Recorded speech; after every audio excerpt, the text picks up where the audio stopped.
Hi guys, welcome to my YouTube channel. I am Juliana Carrico, and today I am 29 years old and it feels wonderful. For some reason it feels wonderful. I have never been so excited for a birthday like I have been for this 29th birthday. And I was thinking about it and I thought I could make a video about the lessons I've been learning. And so I thought, how about 9 lessons I have learned in my 20s? And I want to get right into it. So your 20s are those years where things form, things come out. It's when you've been in campus and you're done with campus, you're getting into the job market, you're getting into relationships, you're getting into marriage, you're creating networks in your professional life, you're creating different social groups with people that you're not always with, you're joining a new church, you're starting leadership positions in church, at work, and it's a lot that happens in your 20s. And I'll say it out here that I have not, where I am right now at 29 is not where I thought I would be at this age. I thought I would be further ahead, and that is involving marriage and children, involving leadership, and involving my professional life. But everything besides that, I feel like I am right where I'm supposed to be, even though I feel behind sometimes. That is another story of another day. We should probably just talk about feeling behind in life some other time in a different video. But today I want to get right into the lessons that I have learned in my 20s, and I'll be referring to the notes I have on my laptop. And so when you see me turn, I'm just referring to the notes. And so the first lesson I have learned is that God will always be there with you. God is always there, and his timing is always the best. We may not see as though that is true, because we may feel like you have waited for something for so long, but it's not happening, and you think that God has forgotten you, and that this timing thing you might just, like, for instance, for me, there's a point where I thought maybe I just missed my chance. I missed my opportunity, and I have come to learn that whatever God has for you, it will always come to you. It may take longer probably because you have been disobedient and have not been doing or being in places where God can find you and use you. And two, it could be that it's not yet God's time. And so I'm choosing to believe that, and I have learned that because I have seen things happen in a way that is unexplained for me, even when I thought that time had passed and all that. And so the first lesson is that God is always with you, and his timing is always best. God's timing is best. In the word, it says that he makes everything beautiful in its time. And so be patient, do the work, do your part, and believe that God is with you. The second lesson, which is a big one, especially in your 20s, surrounding the social circle you have, is that people come to your life for a season, for a reason, and some for a lifetime. And it is up to you to pray that you get the wisdom to know the difference. You get the wisdom to know who is there for a reason, who's there for a season, and who's there for a lifetime. Not everyone you become friends with, not everyone you know, even professionally, even as you create your networks, is there for a lifetime. There are people that are there for a specific reason. Discern that. There are people that are there for a specific season, and when you move on to another season, then they don't play a part in your life, and they will also not be. You have also to realize that you're in other people's lives. Some of the people that you're in their lives, you're there for a season, you're there for a reason, and for some, you're there for a lifetime. And so keep that in mind so that you don't face heartbreaks, especially around friendships. You don't find yourself in a position like, you will realize that as your years go by, as you come from 20, 21, 28, 29, the people you knew in your teenagehood reduce.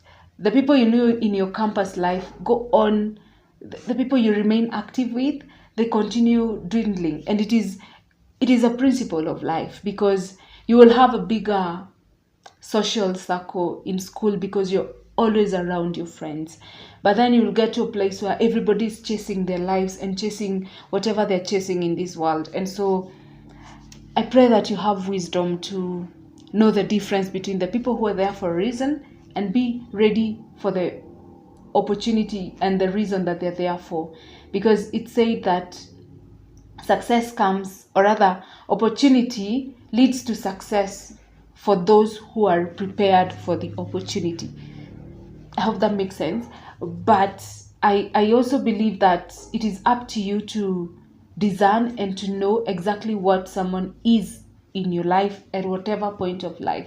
Don't expect everybody to be a forever person in your life, which is not possible. There are people who will leave, and they will leave. Be okay with that.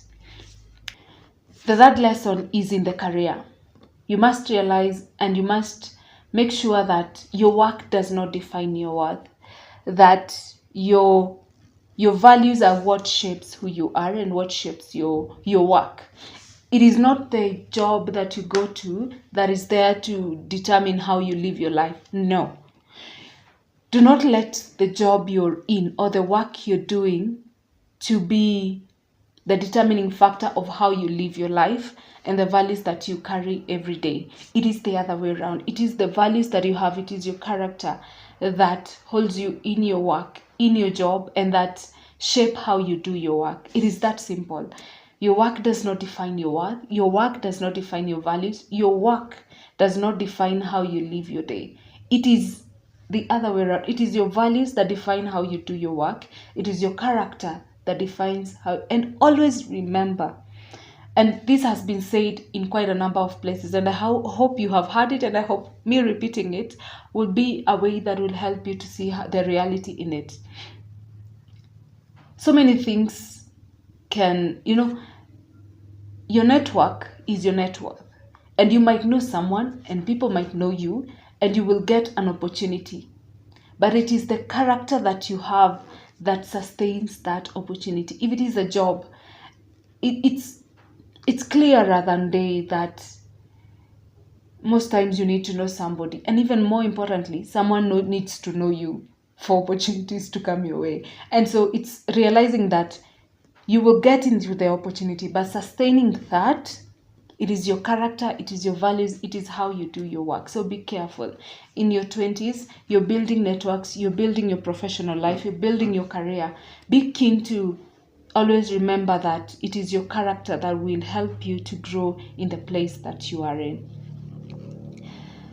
The fourth one is a big one, and I have struggled with this, and I'm still coming out of the bad decisions that I made around it. And it is financial.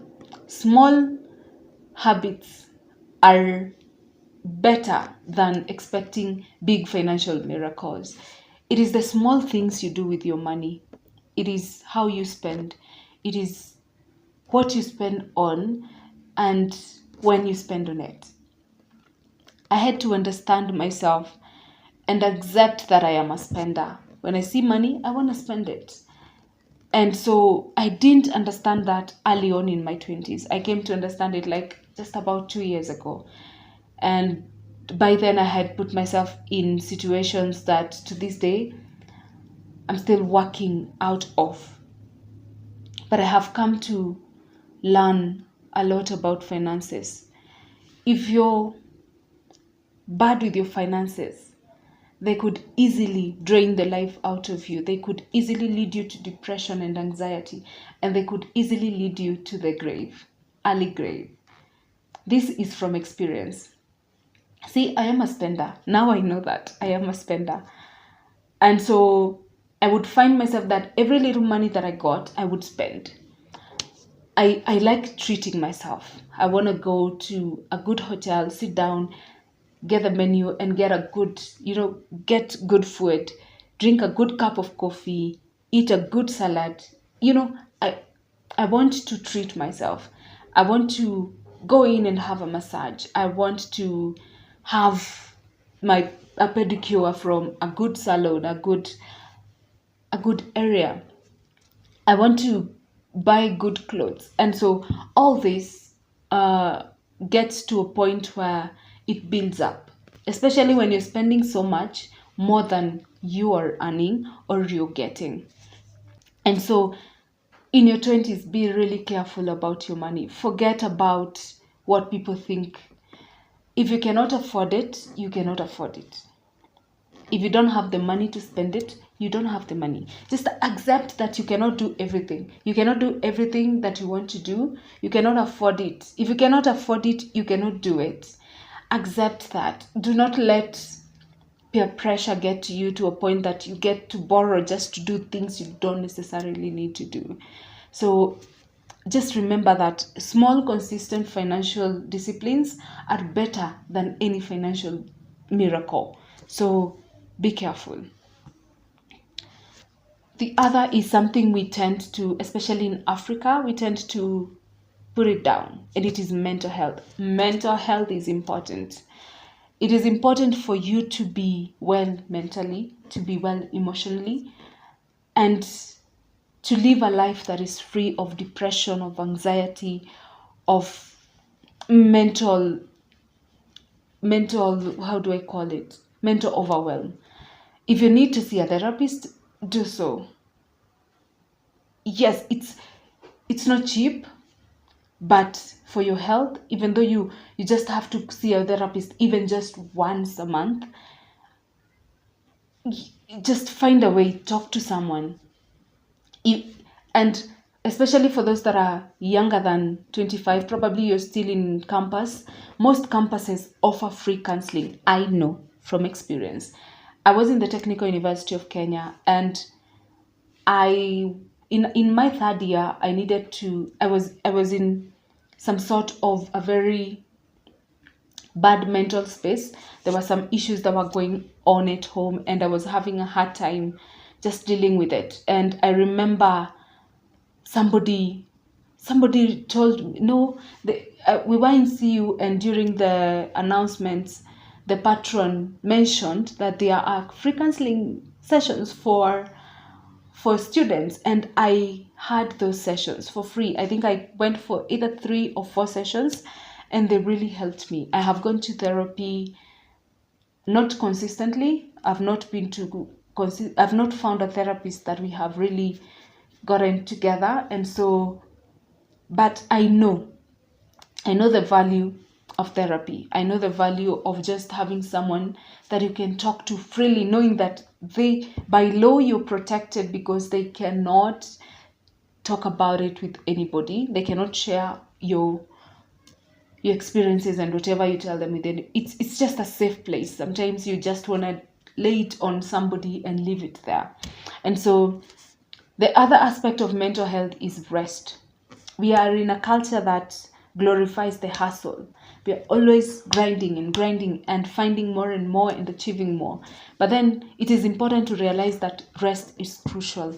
Rest looks like taking your leave days and actually going to rest. It looks like taking your off days and resting.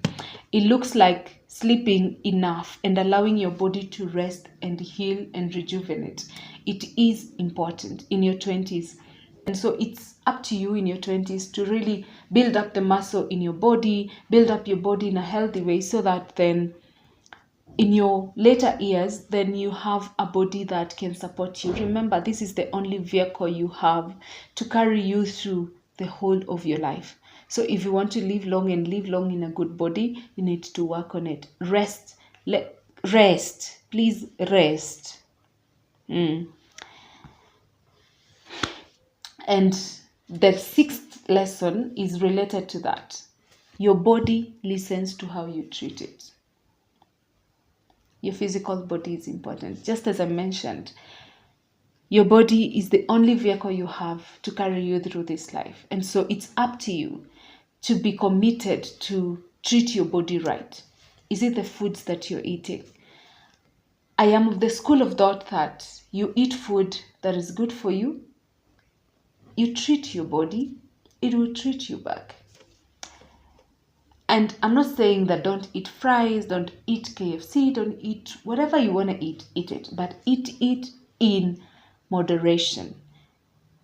Majority of the time when you eat, ensure that you're eating balanced diet. Ensure that you're eating proteins and vegetables. You're drinking enough water. You're drinking less sugary drinks. You're drinking more water. Your body needs water, and it is important. The other aspect is sleep, as I had alluded to. Sleep is so important.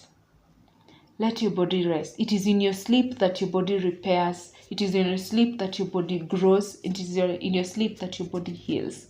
And so allow yourself to rest.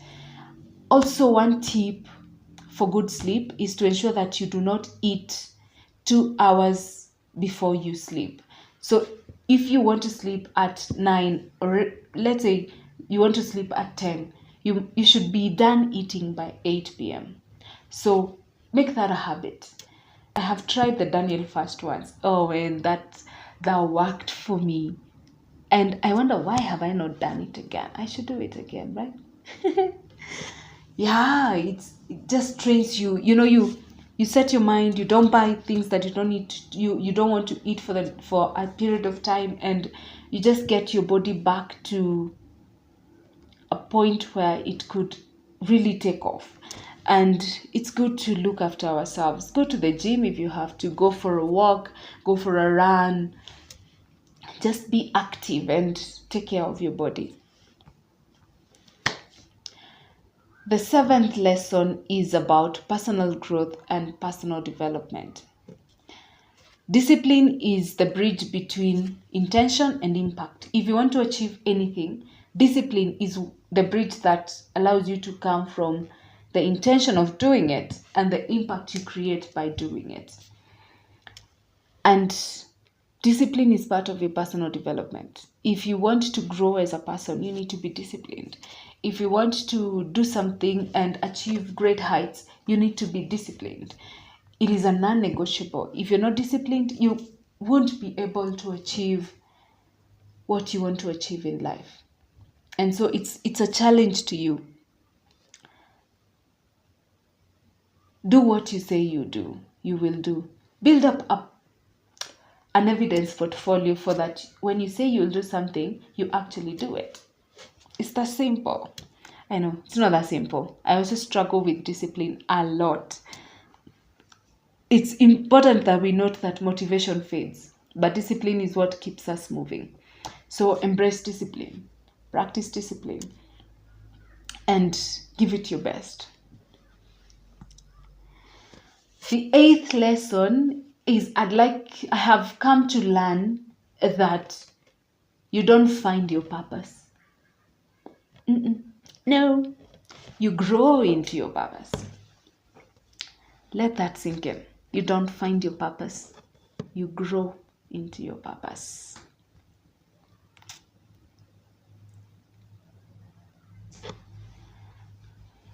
I hope that sinks in. It's the daily things you do. It's the actions you take. It's the follow-up to those actions. It's everything you do. It's how you grow into purpose. It's your self-awareness. It's the personal development. It's the understanding of things around you and how they work. It's how you tackle every single day. That is how you grow into your purpose. The last and final lesson is about community. You need people and people need you. Somebody said that God uses people for people. If God wants to bless you, He's gonna use somebody to bless you in so many ways. He might want to bless you financially. He won't just bring a whole $1 million to you in cash. No, he'd probably introduce you with somebody who has a job opportunity that pays well. And so God uses people for people. And we all need people, and people need us. And I want to tie this back to the first point. Remember when I said that people come to your life for a reason, for a season, and for a lifetime. Now this is where you understand the correlation and not the correlation, but the impact that people have in your life. You need community. Isolation is not something we are built as humans to live in. No man is an island. No man is an island. Everybody needs someone, and someone needs everybody. It's that simple. When you're in trouble, you need someone to get you off. When you are in a joy, you need somebody to come and celebrate with you. So find yourself in community. If you're in church, if you're a Christian, find yourself in the community of Christians. Be active in your youth group. Join a small group. I mean, be with people that share your values and your beliefs. Have a support system. Is it your partner? Is it your siblings? Is it your parents? Have people that are with you, and have mentors and coaches. You need these people. They will help you. And then you need also to have conversations that build relationship. Be vulnerable with people around you. Ensure that you're safe being vulnerable with the people you're vulnerable with, but be vulnerable either way. So those are the 9 lessons I have learned in my 20s. I have learned so much more, but these 9 kind of tick everything else I have learned. And I'm so excited for this 30th year.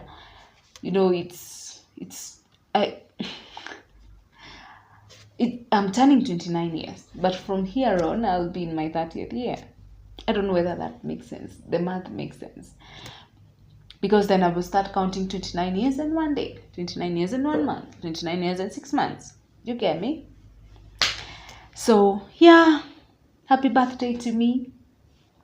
Yeah, happy birthday to me. Yeah, that's all. Thank you for being here. I hope this added value to you, and I hope that you find value in it. I'm so happy you're here. Please, if you find this helpful, share with somebody that might need it. And also, subscribe for more. Comment down below and share the lessons that you've learned so that we can all learn together. And hopefully, in our 30s and 40s, we remember our 20s in smiles, and we remember our 20s as years that were foundational to our success. And I pray that God be with you. I pray that He blesses you, the work of your hands. I pray that He opens doors. I pray that opportunity finds you, and that you live a life of purpose, you live a life of discipline, and that in everything you shine because you're the light of the world. I pray that you go out there, be you, do you, and always do your best. Until next time, bye. Love you. Bye.